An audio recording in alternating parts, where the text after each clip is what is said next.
多謝天文台帶俾我一日愉快嘅一天。2025年颱風暴雨浪接浪，2個10號風球創下超過60年冇見嘅紀錄，其中超強颱風華加莎更加造成廣泛破壞，暴雨連連，黑雨5場亦創新高。極端天氣邊樣令你最難忘記？在遇風雨又點樣超前部署？不專業天文台走訪受災地點，請嚟當區居民、民間組織盤點今年天氣，思考未來行動。嚟到年底，係時候一齊點算2025。2025年多風多雨嘅故事，我哋要從超強颱風華加莎講起。今年9月18號，一個熱帶低氣壓喺西北太平洋上形成，呢個就係6日後襲港並且帶嚟10號颶風信號嘅華加莎啦。人工智能預報模式早喺佢生成前1個禮拜就報出佢會顯著增強，並可能威脅廣東沿岸。結果預測大致應驗，華加莎喺橫過呂宋海峽之前達到相當於最高嘅5級颶風級別。天文台初步評定佢近中心持續風速最高去到每小時230公里。天文台喺華加莎進入本港800公里警戒範圍之前就發出1號戒備信號。而隨住風暴逼近，天文台喺9月24號凌晨2點40分發出10號颶風信號。當時本港風勢迅速增強，朝頭早普遍地區吹暴風，離岸高地吹颶風，昂坪嘅最高陣風更加去到每小時212公里。華加莎嘅大風範圍廣闊，合成孔徑雷達數據顯示，風暴喺香港以南掠過嗰陣，佢東北側颶風半徑去到150公里左右。因此暴風或者以上嘅風力吹襲咗香港幾長嘅一段時間，樹木被吹到不停搖擺，巨浪拍岸。紅磡海逸豪園對出海面有5艘躉船撞向岸邊，欄杆碎裂，有塌樹壓毀九龍塘獨立屋同埋小學嘅外牆。深井就有住宅嘅外牆飾面被吹走。愛民村屹立半世紀嘅印度洋都不敵風暴倒下。風高浪急，香港仔富麗敦海洋公園酒店大門更加被海浪擊潰。南區亦都有一條污水管嚴重破損，污水波及附近嘅海灘。顯著風暴潮下，大澳、沙田城門河等出現嚴重水浸，大澳嘅水深去到小腿位置，有居民要撤離。將軍澳南海濱受災嚴重，片段可以見到水位高漲，加上出現越堤浪，新興建嘅公園好快就被淹浸。嗱，我哋咧係喺華加莎襲港之後第2個星期六咧嚟到將軍澳南啦。當然啦，市面已經大部分回復翻正常，但我哋可以見到呢度啲樹咧仍然係歪咗噶，同埋咧地下亦都有一啲斷枝同落葉喺個單車徑上面。呢度咧就係將軍澳南海濱公園啦，我後面咧就係籃球場啦。咁喺打風期間咧，其實佢就變咗一個游泳池嘅，不過好快咧啲水就退翻啦。原因係整個公園咧其實都用咗海綿城市嘅概念設計。包括咧個地面係鋪置咗容易俾雨水穿透嘅物質啦，地下咧係有蓄水池，而且咧亦都有雨水花園等等。不過啦，呢啲措施咧主要係應對強降雨帶嚟嘅威脅。面對喺打風期間海水高度整體上升，而且仲有顯著嘅越堤浪，其實呢啲干預啦，對於大規模嘅淹浸嚟講咧，個成效咧係始終有限。華加莎襲港期間，頭先所講嘅大浪唔單止破壞海濱長廊，更加湧入沿海嘅餐廳。傳媒報道，就算設置咗擋水板，唔少店主都要承受幾十萬嘅損失。事隔10日，我哋見到呢啲餐廳仍然被擋板圍封，未能夠正常營業。將軍澳南咧係最受越堤浪影響嘅地方之一，相信係大家咧都喺唔同嘅片段睇過咧，好大嘅浪喺呢度冚過嚟咧，去影響海濱。我哋可以見到咧喺將軍澳南海濱咧，其實呢啲嘅地磚都被掀起咗啦，咁要喺而家咧重新鋪過嘅。有唔願具名同上鏡嘅建築工人同我哋講，呢啲地磚被掀起係因為之前嘅底部冇鋪到英泥。而家鋪英泥就好啲咯，以前冇咗英泥嘛，仲係水浸咯，拉走呢啲沙。我哋都同幾位唔願上鏡受訪嘅將軍澳居民傾過，佢哋對社區復原嘅速度各持意見。OK 嘅，因為佢將阻咗人哋路嗰啲嘢已經撥埋一邊啦，而家可能係等一啲人去 collect 嗰啲垃圾啊成咁咯。有乜地？我見到佢好多嗰啲泥啊、嗰啲磚啊，仲喺地下啊，仲咁其實呢啲應該早啲清咗佢啦，都通道嚟㗎嘛。面對越堤浪嘅威脅，發展局局長寧漢豪就話會增設多一幅1米高嘅擋水牆應對。我哋過去幾年做嗰個研究呢，為將軍澳呢個地方呢都提議咗加多一個防線。而家工程係啱啱開始緊，其實就喺佢而家有個單車徑，有啲花槽嗰啲地方呢，再加多一棟擋水牆，又係1米高度嘅。咁啊，希望明年就完成個工程。據西貢區區議員張展鵬所講，佢曾經喺2018年建議喺將軍澳興建離岸防波堤，不過政府評估之後認為防波堤嘅技術同埋資金投入遠比擋浪牆為高，因此政府最後揀咗後者。事隔7年，受訪民眾就比較同意喺離岸海域興建防波堤嘅建議啦。係啊，防波堤好啲喎嚇，起碼係即係你呢度如果變咗起高咗，我又覺得好似嘥咗呢個海濱咯。我覺得呢個會啱用啲。係，如果今次嘅風顯示得到，係我覺得嗰個防波堤好。即係個擋水牆。係啦，已經證明咗俾你睇啦。咁你都要改善啦，要改善一係要做就係呢啲嘢㗎。風暴帶嚟嘅顯著破壞無庸置疑，但一開始好多人都話華嘉沙係山竹2.0，最終香港承受嘅風力同風暴潮影響，同山竹仍然有一段距離。華嘉沙吹呀吹，點解有啲人會覺得華嘉沙吹大咗呢？華嘉沙喺24號朝頭早最接近香港嗰陣，一如所料有所減弱，但仍然維持超強颱風級別。合成孔徑雷達數據可以推測，當時華嘉沙進入眼壁置換週期嘅末期，外眼最大風嘅範圍開始收縮。對比起23號黃昏嘅數據，可以見到最大風嘅風力，即係呢啲紫白色嘅部分，從由距離中心大約90幾公里收縮到60幾公里。而華嘉沙喺最關鍵嘅時刻向西移動，最終喺香港西南偏南大約120公里掠過，比原先預計嘅100公里處略遠，令到外眼嘅最強風力未有侵襲香港。越接近風暴核心，些微嘅距離變化已經可以造成比較大嘅風速差異。而風暴潮高度對風力同埋氣壓嘅變化頗為敏感，最終香港嘅潮位亦都冇破到紀錄。鰂魚涌嘅水位升至海圖基準面以上3.4米，係1954年有記錄以嚟排行嘅第5高。香港人感受到嘅，總括嚟講係一場中等10號風球嘅威力。華嘉沙較遠掠過，亦都代表今次10號信號係首個相關風暴冇正面吹襲本港嘅個案。有乜嘢誇張過今年遇到10號風球呢？就係一年遇到2個10號風球啦。連同7月19號至21號襲港嘅颱風韋柏，天文台喺一年內2度發出10號颶風信號，係1964年以嚟香港第一次出現呢一個情況。韋柏喺20號中午前喺天文台以南大約60公里掠過，為長洲等地帶嚟持續颶風。10號信號達標，但就係千禧年後6個10號信號入面最弱，所帶嚟嘅破壞亦都相對較輕。觀光船海龍明珠號喺狂風巨浪之下撞向堅尼地城招商局碼頭，冇人受傷。除咗2個10號風球，今年仲有強烈熱帶風暴塔巴喺9月上旬帶嚟8號東南信號。塔巴吹襲期間，香港較長時間吹較當風嘅東南風，佢東側船臂發展旺盛，亦都帶動風勢上揚。佢嘅8號信號係2007年改制之後30個8號風頂個案入面第5強。而10月上旬颱風麥德冇襲港，佢嘅風圈廣闊，香港出現2007年風球改制以嚟第3強嘅3號波風頂個案。離岸持續吹烈風，惹嚟部分人批評。連同帶嚟1或者3號風球嘅蝴蝶、丹拿斯、楊柳、劍魚、藍湖、米娜、風神、鳳凰同埋2個無名氏嘅熱帶低氣壓，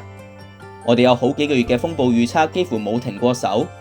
結果成個風季天文台一共為14個風暴掛波，打破咗1924年同1974年11個嘅舊紀錄。經過風暴連連嘅2025年，好多人都問究竟呢一個係咪新常態呢？當然，一年多風打係證明唔到啲乜嘢㗎。據天文台所講，南海嘅熱帶氣旋活動受厄爾尼諾南方圖動同太平洋10年間圖動等大範圍嘅氣候震盪影響，襲港嘅風暴數目未有統計學上嘅顯著變化。而喺全球暖化同氣候變遷之下，研究相信未來西北太平洋嘅熱帶氣旋頻率較大可能呈下降趨勢，但風暴本身嘅強度同降雨率或者會更加高。面對風災威脅唔確定嘅將來，香港又有乜嘢可以做呢？有民間城市研究組織喺風暴華加沙襲港期間製作風災地圖，佢哋發現喺風暴之下，水浸同大浪帶嚟嘅災害比大風仲要嚴重，並且認為日後嘅發展喺選址上要有更謹慎嘅規劃。分析嘅結果嘅時候，發覺最嚴重嘅災害咧，唔係風，係水咯，係同水有關嘅一啲嘅災害，而係講緊係除咗水浸之外咧，更加大破壞力係浪，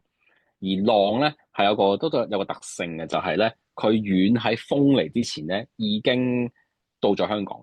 如果大家係有留意咧，將軍澳137區將來會有5萬個單位落成，即係講緊係而家喺將軍澳南嘅東南面咧，咁康城再出少少咧。而家有個填土區噶嘛，咁嗰個位其實會起一個即係另外一個小型新市鎮啦。咁啊5萬個單位，即係喺嗰度嘅。咁嗰個位咧，其實更加食風，更加高風險係啦。咁我嗰度我唔知道起幾高嘅堤壩先至可以擋到水係啦。咁嗰度直情係對住南中國海嘅，仲開揚，比中澳南更加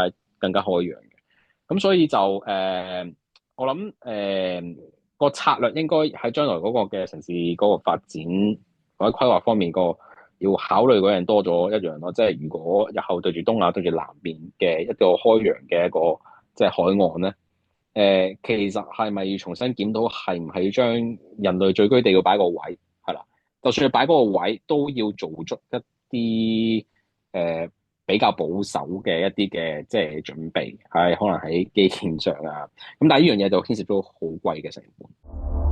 要提升市民喺惡劣天氣期間嘅安全意識，又係咪要加強拘捕追風逐浪嘅人士呢？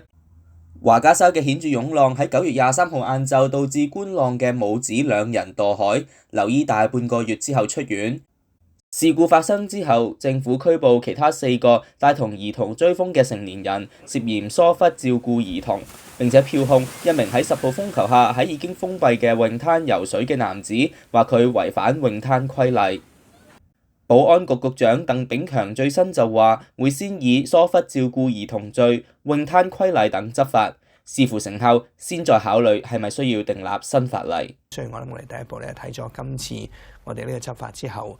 社會個反應係點樣，再諗下一步係點。其實你與其捉佢，不如佢從一開始已經知道係有危險就唔去，咁就唔使捉佢咯。咁所以一啲嘢即係呢度咁講軟件啦，就係啲防災嘅軟件，有時意識上面都係個軟件，教育都係一個軟件嚟嘅。今年唔單止風暴襲港次數破紀錄，香港亦都繼2023年世紀暴雨之後，再度體驗影響範圍廣泛嘅極端降雨。喺7月29號到8月6號，香港多番受大雨侵襲。除咗7月30同31號雨量比較少，天文台喺其餘日子都需要發出暴雨警告信號。加上8月14號熱帶氣旋楊柳南側嘅強雨帶，造成另一場黑雨。香港7月尾到8月中嘅累積雨量驚人。將軍澳冇錯，又係將軍澳，係公開雨量站入面累積雨量之冠。中央氣象台甚至話，今年1月1號到8月16號嗰個站榮登全國雨量首位。之後天文台表示，慈雲山隨後累計錄得2608毫米嘅雨量，仲高過將軍澳嘅雨量站。全年天文台分別發出黃、紅、黑色暴雨警告46、16同5次。全部創下1998年採用呢一個暴雨警告制度以嚟嘅新高。第一場黑色暴雨警告係喺7月29號發出，熱帶氣旋竹節草延伸出一道低壓槽，大雨由西北風同西南氣流複合觸發。當日柴灣等地就有停車場遭到淹浸，但8月4至5號嘅廣泛豪雨先造成最為嚴峻嘅災情。8月5號凌晨5點50分發出嘅黑雨更加維持咗超過11個鐘。多區嚴重水浸，包括將軍澳敬賢里停車場再度遭到淹浸，水位去到1個車胎高度。新娘潭道發生山泥傾瀉，多處交通受阻，仲有小巴入水。喺西貢觀坑村嘅雨水更加灌入屋入面。瑪麗醫院部分道路出現嚴重水浸，急症室服務一度受到影響。當日天文台錄得368.9毫米雨量，破咗8月份嘅最高紀錄。喺呢一段時間期間，強盛西南氣流輸送大量水氣，大氣中低層亦都存在一個低渦，有利空氣上升。8月4到5號期間，高空輻散尤其強盛同廣泛，進一步將上升嘅空氣抽吸。而天文台嘅研究更加表示，珠江口高空大約3公里嘅地方間歇出現西南急流，有利暴雨形成。列車效應經常係極端降雨嘅元兇，指強雷雨區不斷喺同一個地方發展，好似列車咁源源不絕咁駛過，通常會導致相當高嘅累積雨量。詳細嘅暴雨觸發同生成機制可以睇返我哋早前嘅回顧貼文，連結會喺 YouTube 嘅資訊欄。要減低水浸嘅影響，本土研究社就話，隨住北部都會區發展，新界北部嘅防洪標準仲有提升空間。向市區排水嘅基建係好，即係都算世界係之中佢排得好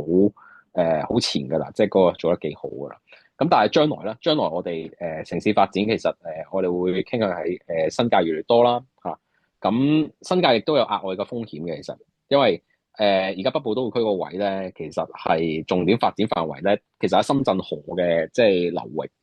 兩邊嘅，佢係低地嚟嘅。譬如話新田科技城，佢係喺一個濕地上面起嘅，咁濕地本來聚水㗎嘛，咁所以嗰度嗰個風險亦都好大咯。因為而家香港你講緊水浸嘅黑點係啦，嗰個級別最高嗰個位置咧，全香港得一個咧，就係喺新田嗰邊嚇，所以其實新田咧係浸得好勁嘅。咁但係因為而家一刻咧少人住，所以唔係好覺。咁但係他日有啲即係大型嘅即係科企進駐，有啲住宅啊喺晒嗰度啦。咁到時浸咧就好大鑊㗎啦，係啦。咁雖然政府都遇到呢點，就話起一個最大嘅蓄洪池喺新田。咁但係又係嗰句啊，好似將軍澳嗰個例子咁樣，將軍澳你都係預咗有魚堤浪㗎啦，今次打風。咁但係你唔知起幾高嘛？我起咗呢個話，我以為計得啱數，咁點知又下一次嘅浪，原來計錯數，你都唔知原來係唔夠嘅，咁就出事。